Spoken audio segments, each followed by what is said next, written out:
কিংবদন্তি যিনি না থাকলে হয়তো আজকে আমরা বিগত দিনে যেটা জানি নাটক বলেন যা কিছু বলেন আমাদের বড় ভাই মোস্তফা প্রধান বাচ্চু ভাই আমাদের মাঝে উপস্থিত আছেন।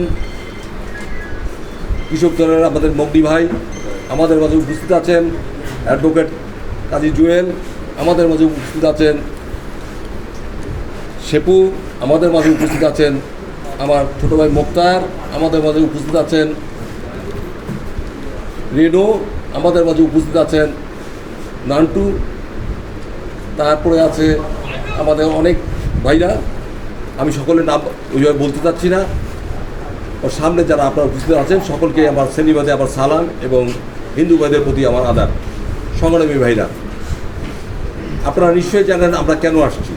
একই কথা তো বারবার বলা উচিত নয়, তারপরেও বলছি যে আপনারা জানেন যে আমরা আগামী 6 আগস্ট আমাদের একটু বিজয় র্যালি আছে। সেখানে নেতৃত্ব কে দিবেন? আমাদের পার্টির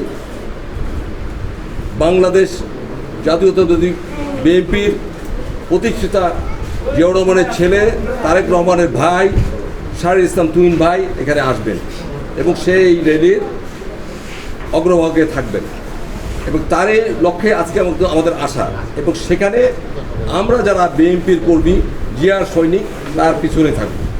সংগ্রামী ভাইরা, এই জন্যই বলছি যে যিনি এমন একটি ব্যক্তি থাকছেন, এই ব্যক্তি কিন্তু সেই ব্যক্তি না।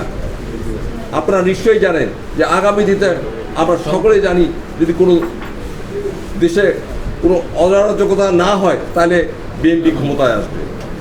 তাহলে অবশ্যই আপনারা বুঝতে পারছেন যে আমাদের কি পরিমাণ আমাদের ওখানে আমাদের সংগ্রাম করতে হবে।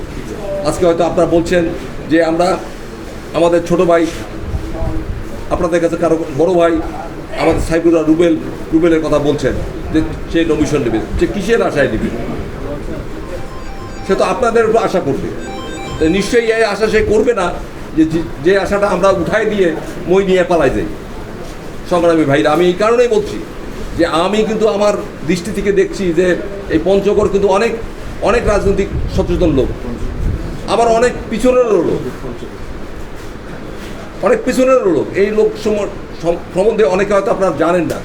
এখানে অনেক ইতিহাস আছে, যেমন স্বাধীনতা উত্তর ইতিহাস আছে, দেশ স্বাধীন হয়ে গেছে, আপনারা মিছিল করছেন উল্টা পাশে, আমি সেটাও জানি, মারাও গেছেন সেটাও জানি।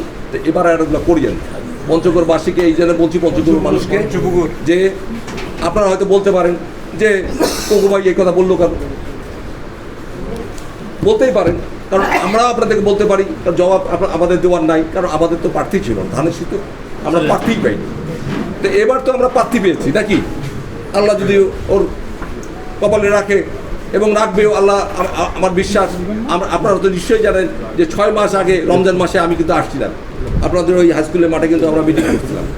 আমরা তখনই ঘোষণা দিছি যে ওকে আমরা আমাদের 2 আসনের আমরা এমপি হিসেবে দেখতে চাই। হয়তো তখন আপনারা বিশ্বাস করেন নাই, মনে করছেন যে আসছি কি আর হবে, কি পাবে। কিন্তু আজকে কিন্তু সব হয়ে যাচ্ছে। কিন্তু যেমন আপনাদের কাছে আমি একবার আসছিলাম, আজ থেকে প্রায় 30 বছর আগে ইপিজেড নিয়ে যখন আপনাদের কাছে আসছি, তখন আপনারা অন্যান্য নেতারা বুঝেছে আরে এটা কিসের সম্ভব, তাদের পাগল ছাগল কী কয়, ইপিজেড হইলে নদী লাগবে, সমুদ্র লাগবে, নানান কথা বলছে, সে ইপিজেড হয় নাই। তা এইটা বুঝবেন যে আমরা কেন এই কথাটা বলছি। পাহাড়ের ওপাশে কি আছে, নেতারা যদি ওইটুকুই আমরা বুঝতে না পারি তা আমরা কিসের নেতা। তা আমরা আপনাদের বলছি যে যেহেতু আপনারা